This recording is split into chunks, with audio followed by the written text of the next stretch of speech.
friends, I will start it today. Chapter first only, history, rise of nationalism in Europe. ठीक है, आज हम last topic है इस चैप्टर का, उसको कंप्लीट करेंगे ख़त्म करके, और नेक्स्ट हम ज्योग्राफी का एग्रीकल्चर वाला चैप्टर जो है वो हम स्टार्ट करेंगे कल से, नेक्स्ट डे जब आपका होगा. ठीक है, कल हम बात कर रहे थे आपके उसमें चैप्टर में इसी से रिलेटेड कि विजन ऑफ अ नेशन, किस तरीके से आप जो है एक नेशन के रूप में कैसे कैटेगराइज करते हैं. आपके अकॉर्डिंग जो है अलग अलग कैटेगरीज में उसको डिफाइन करने के लिए दिया गया था. पिक्चर्स जो आपको प्रेजेंट की गई थी उसके बारे में, जैसे आर्टिस्ट जो है पोर्ट्रेट्स बनाते हैं उसके बारे में हमने कल पढ़ा था. ठीक है, तो नेशन को हम किस तरीके से लेते हैं, जैसे हमारे यहाँ पे हमने कल भी कहा था आपको कि इंडिया को जैसे हम भारत माता के रूप में हम मानते हैं, उसी तरीके से वो पोर्ट्रेट्स वगैरह बनाए गए थे. जैसे आपके फ्रांस के समय में भी आपने देखा था, उस तरीके से जर्मनिया रोमानिया उस तरीके से आपने वो जो आपने पोर्ट्रेट्स वगैरह देखी उसके बारे में हम पढ़ रहे थे. ठीक है, आज हम स्टार्ट करेंगे नेशनलिज्म एंड इम्पीरियलिज्म. तो कैसे राष्ट्रवाद और साम्राज्यवाद यानी आपके साम्राज्य को बढ़ाना. ठीक है, तो यूरोप में क्या होने लगा कि अब हम नेशनलिज्म तो था लेकिन उसके साथ साथ साम्राज्यवाद भी फैलने लगा. यानी सब लोग चाहने लगे कि हम लोग जो है कैप्चर करने लग जाए ऑल ओवर यूरोप पे हमारा जो है सब जो है आधिपत्य हो जाए. तो उसमें हम पढ़ेंगे इस टॉपिक के अंदर नेशनलिज्म नाउ बिकेम नैरो. अब जो राष्ट्रवाद की भावना थी, ये राष्ट्रीयता की यूनिटी की जो हम बात कर रहे थे एक नेशन के बाद जो है वो छोटी होने लग गई. They were ever ready to war to go wars. अब जो नेशनल लीडर्स थे, जो लिबरल्स थे, वो हमेशा अब क्या हो गए, नैरो हो गए, वो श्रिंक होने लगे, मतलब छोटे पैमाने पे उनके हो गए. पहले हम बड़े पैमाने पे जो है इसके बारे में पढ़ रहे थे, लेकिन अब वो धीरे धीरे ख़त्म होते गए क्योंकि जो थे कंजर्वेटिव्स वगैरह उन लोगों ने सबको जो है इनको रिप्रेस कर दिया था, इनको सबको दबा दिया था, यानी कंट्रोल कर लिया था ऑल ओवर जितने भी ये लोग थे. ठीक है, तो अब बहुत कम संख्या में ये रह चुके थे. और अब यूरोपियन पावर्स जो है वो मैनिपुलेट करती है नेशनलिस्ट जो एस्पिरेशंस थे यूरोप में फॉर ओन इम्पीरियलिज्म एम्स. यानी जितने भी यूरोपियन पावर्स थी या जो राजा या जो भी थे वहाँ पे यूरोपियन पावर्स थी, वो सब चाहते थे अपना खुद का फ़ायदा लेने के लिए. किसके लिए? इम्पीरियलिज्म की एम्स के लिए. यानी उनका जो उद्देश्य था कि हम साम्राज्य का विस्तार करें, हमारा जो साम्राज्य है, हमारा जो स्टेट है उसको और हम हमारे साम्राज्य को बढ़ाएं. ठीक है, तो उसके लिए उन्होंने जो नेशनल एस्पिरेशंस थे उसको अपने इस तरीके से उन्होंने ढाला उन लोगों को ताकि जो है वो अपना साम्राज्य विस्तार कर सके. तो उनका एम था कि वो खुद का जो है एम्स निर्धारित कर ले और वो उसके अकॉर्डिंग उसको बढ़ाए तो अपना फ़ायदा वो लोग निकाल लेते. क्लियर. उसी समय एक यहाँ पे 1871 के बाद जो है बाल्कन रीजन जो है उसकी प्रॉब्लम राइज होती है. बाल्कन रीजन जो है वो जोग्राफिकल और एथनिक वेरिएशंस वहाँ पे थे, यानी बहुत सारे वेरिएशंस थे, विभिन्नताएं थी जोग्राफिकल फील्ड से भी देखिए और एथनिक वेरिएशंस भी थी वहाँ पे. कंप्राइजिंग मॉडर्न डे यानी आज के जो हम देखें तो रोमानिया, बुल्गारिया और अल्बानिया. ठीक है, ये सब चीज़ें सब जो थे तो वो इसमें स्टेट्स इसमें इंक्लूड थे. ये सब बड़ा साम्राज्य था, इसमें सब लोग ये मिले हुए थे. तो ये बाल्कन रीजन को जो हर कोई जो है वो कैप्चर करना चाहता था. ठीक है, जोग्राफिकल रीजन्स की वजह से, क्योंकि रिसोर्सेज वगैरह उस तरीके से, इसलिए उनको कैप्चर करना था. तो ग्रीस वगैरह और ये रोमानिया सब इसमें इंक्लूडेड थे. इसके जो इनहेबिटेंट्स थे, whose inhabitants were known as slaves. यहाँ के रहने वाले इनहेबिटेंट्स जो है वो स्लेव्स कहलाते थे, दास. ठीक है, उसके बाद हम पढ़ेंगे कि बाल्कन रीजन जो है बहुत एक्सप्लोसिव हो चुका था due to nationalism and disintegration of Ottoman empire. क्योंकि हम ऑटोमन एम्पायर को हटा रहे थे वहाँ पे, उसकी वजह से नेशनलिज्म जो है राष्ट्रवाद की भावना है उसकी वजह से जो है वहाँ पे ऑटोमन एम्पायर को ख़त्म किया जाने लगा, उसके टुकड़े होने लगे. ठीक है, one by one broke away and control and declared independent. तो इतने सारे जो नेशन की हम बात कर रहे हैं यहाँ पे सब एक एक करके टुकड़े होने लगे और वो इस ऑटोमन एम्पायर के जो है वो टुकड़े होने लगे और सब अपने स्वतंत्र राज्य बनाने शुरू कर दे. तो ये था कि बाल्कन रीजन में क्या प्रॉब्लम थी कि वहाँ पे जोग्राफिकल और एथनिक वेरिएशंस थी और सब लोग अलग अलग टुकड़ों में बंटने लगे. इस समय ये जो लार्ज रीजन था वो ऑटोमन एम्पायर के हमने पढ़ा था अभी डिसइंटीग्रेशन, यानी ऑटोमन जो एम्पायर था यहाँ के साम्राज्य का वो इसके अंडर में था. ये region Balkan region Ottoman empire के अंडर में था और ये इसी के ही टुकड़े होने लगे और बाद में वो सब इंडिपेंडेंट यानी स्वतंत्र होने लगे. जैसे समझ में आया. ये क्वेश्चन आपके एग्जाम में आता है कि बाल्कन रीजन में क्या प्रॉब्लम आई. तो ये था कि एथनिक और जोग्राफिकल वेरिएशंस थे उसकी वजह से वहाँ पे वो जो ऑटोमन साम्राज्य था, ऑटोमन एम्पायर जो था, उसके डिसग्रीगेशन यानी उसके टुकड़े होने लगे, उसकी एकता खत्म होने लगी, वो टुकड़े होकर के वो स्वतंत्र राज्यों के रूप में टुकड़े होने लग गए थे। क्लियर? अगर एग्जाम में आता है you have to write these reasons, यानी अलग अलग जो है they were broken in different parts. ठीक है, क्लियर है यहाँ तक?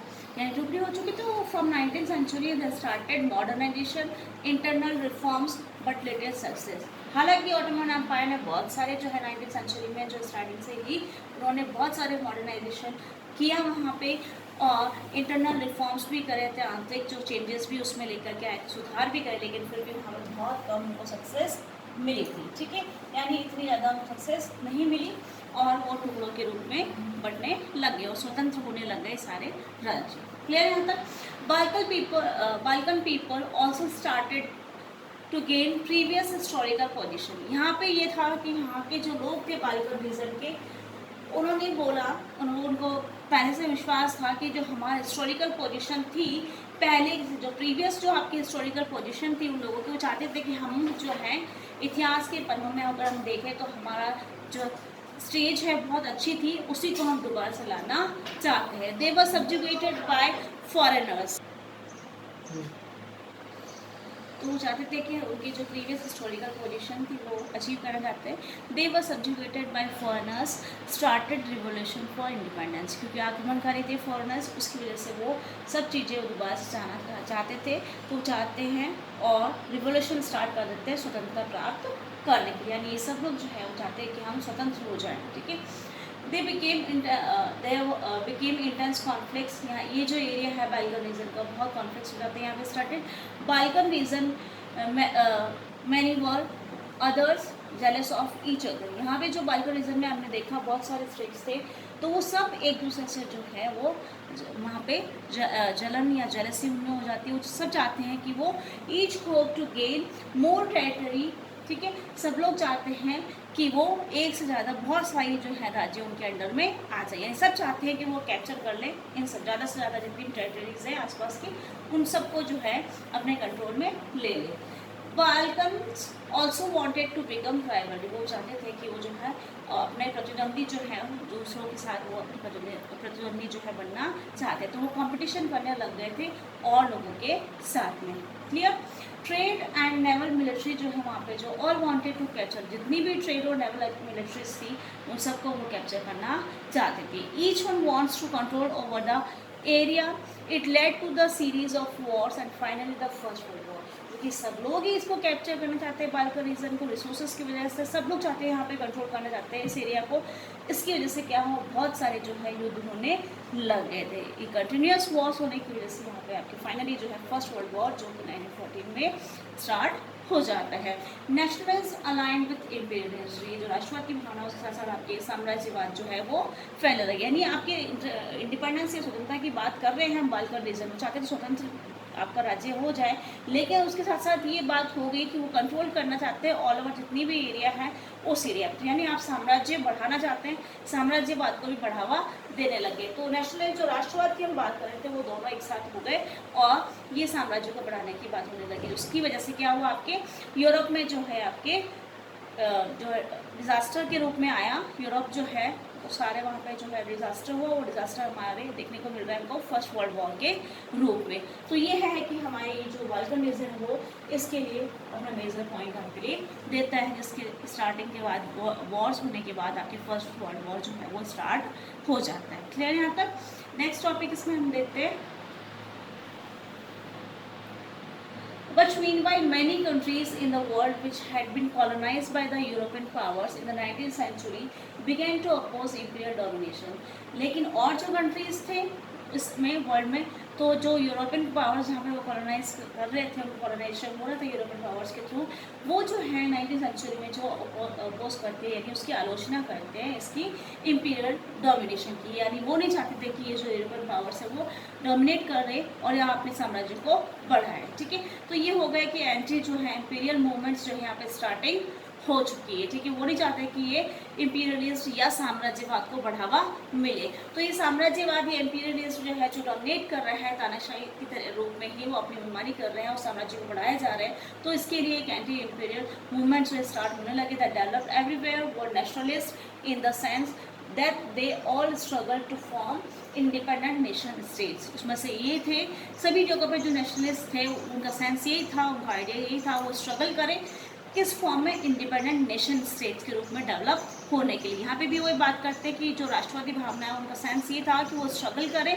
किस फॉर्म में, एक स्वतंत्र राष्ट्र के रूप में बनने के लिए, ठीक है। वो inspired by sense of collective national unity, और उसको इंस्पिरेशन मिलता है, एक उद्देश्य होता है उनके अंदर कि वो कलेक्टिव नेशनल यूनिटी बनाए रखें, और force in confrontation with imperialism, और वो इस तरीके का स्ट्रॉन्ग जो है आपके कन्फ्रंटेशन जो है, विरोध या मुकाबला करें उन लोगों के साथ जो कि साम्राज्यवाद की बात कर रहे हैं, उनके साथ वो मुकाबला कर सकें। तो नेशनल यूनिटी की बात हो रही है कि नेशनलिटी जो है वो एंटी मूवमेंट जो है वो लोग चलाते हैं और वो उनका मुकाबला करते हैं साम्राज्यवाद से या इंपीरियलिज्म। क्लियर यहाँ पे?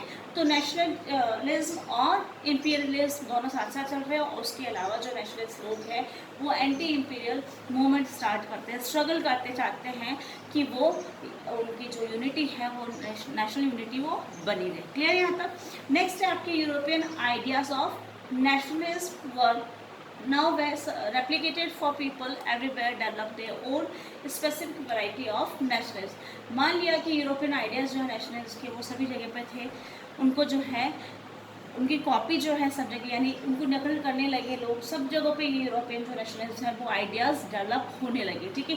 लेकिन इसमें नेशनलिज्म की जो वैरायटी है वो स्पेसिफिक रूप में देखें तो सब जगह अलग अलग रूप में आपको देखने को मिलती है, ठीक है। यानी नेशनल यूनिटी की बात करें, राष्ट्रवाद की बात करें तो सब जगहों पे था, उसकी प्रतिकृति या उसकी नकल जो है, टू कॉपी जो है एज इट इज़ नहीं होकर के उसमें अलग अलग फॉर्म में आप देखने को वैरायटी आपको देखने को मिलती है राष्ट्रवाद की। But the ideas that society should be organise into nation states came to be accepted as natural and universal. सभी जगहों पे नेचुरल तरीके से होनी चाहिए, यूनिवर्सल रहे सभी जगहों पे सेम, इस तरीके से आइडियाज़ जो सोसाइटी में होने चाहिए, ऑर्गेनाइज होने चाहिए नेशन स्टेट्स के, ताकि वो एक्सेप्टेबल हो नेचुरली और यूनिवर्सली, सबके लिए सेम हो। ऐसा ना हो कहीं पे किसी तरीके से आपको जो है राइट्स मिले, कहीं पे नहीं। सिमिलरिटी आपके यूनिवर्सल होना चाहिए, नेचुरल होना चाहिए, ताकि सब लोगों के लिए मान्य हो जाएगी सोसाइटी में। क्लियर? यहाँ पे ये पूरा चैप्टर आपकी आज कंप्लीट हो चुका है, नेशनलिज्म इन यूरोप। आपने देखा किस तरीके से नेशनलिज्म के बारे में आपने पढ़ा, राष्ट्रवादी जो आपके आइडियाज़ हैं, ये एस्पिरेशंस लोगों को किस तरीके से मिलती है,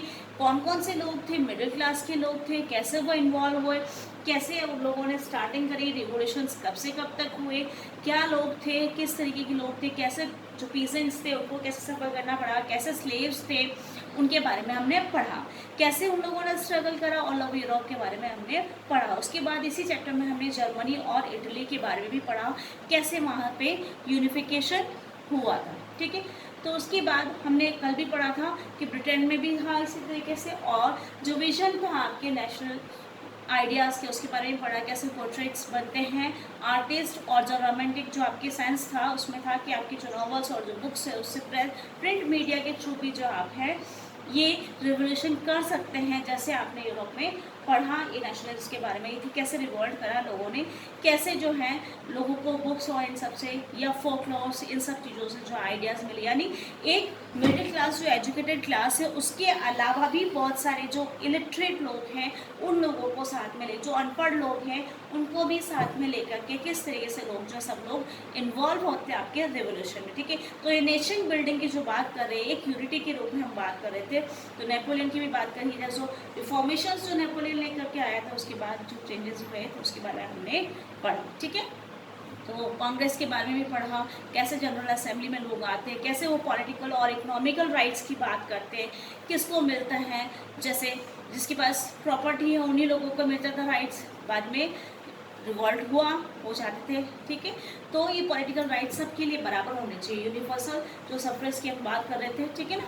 तो इस तरीके से हमने इसमें पढ़ा, और नेक्स्ट हमने जो नेशनलिज्म और इंपीरियलिज्म के बारे में अभी पढ़ा है कि किस तरीके से वो आगे बढ़ा। और बाल्कनिज्म का क्वेश्चन आपके लिए सबसे इंपॉर्टेंट है, इसमें आता है ये क्वेश्चन बाल्कनिज्म के लिए, क्योंकि एथनिक वेरिएशंस थे, जोग्राफिकल वेरिएशंस थे, तो आपस में ये लोग जो हैं, ये स्टेट सब लोग इंडिपेंडेंट होना चाहते हैं, टुकड़ों में बढ़ते हैं, ऑटोमन एम्पायर का डिसइंटीग्रेशन हो जाता है, टुकड़ों में ये बढ़ जाता है, बहुत मॉडर्नाइजेशन और रिफॉर्म्स वो करता है, चेंजेस लेकर के आते, लेकिन इतनी ज़्यादा सफलता नहीं मिलती है। उसके बाद हर कोई जो है अपनी पोजीशन जाता है, क्योंकि जैसे हमारे इंडिया, हमारी भी हिस्टोरिकल पोजीशन बहुत अच्छी थी, हम लोग थे अच्छे थे हर फील्ड में, ठीक है, लेकिन ठीक है बाहरी आक्रमण हुआ, उसकी वजह से हमारी स्टेज पीछे चली गई। तो वैसे ही यहाँ पे भी लोग थे कि जो बाल्कनिज्म में थे, फॉरेनर्स यहाँ पे आए तो उन्होंने सब चीज़ें जो है उनकी कैप्चर कर ली, तो वो चाहते थे कि हमारी जो हिस्टोरिकल पोजीशन है प्रीवियस वाली, पहले वाली, उसमें हम वापस दोबारा से आ जाए, हमारी जो पहले थी, तो वो लोग स्वतंत्र होना चाहते हैं, उसके लिए वो रिवोल्यूशन स्टार्ट करते हैं। और हर कोई जो है यहाँ पे अगर कंट्रोल करना चाहेगा, उसके लिए बहुत सारे जो है वॉर्स हुए, उसका एक बड़ा रूप हमको देखने को मिला 1914 में, एक फर्स्ट वर्ल्ड वॉर के रूप में, ठीक है, क्लियर, ये सब चीज़ें क्लियर हो चुकी हैं। और ये नोट्स बना लेना बेटा इसके, you have to complete your work also. Next chapter I will start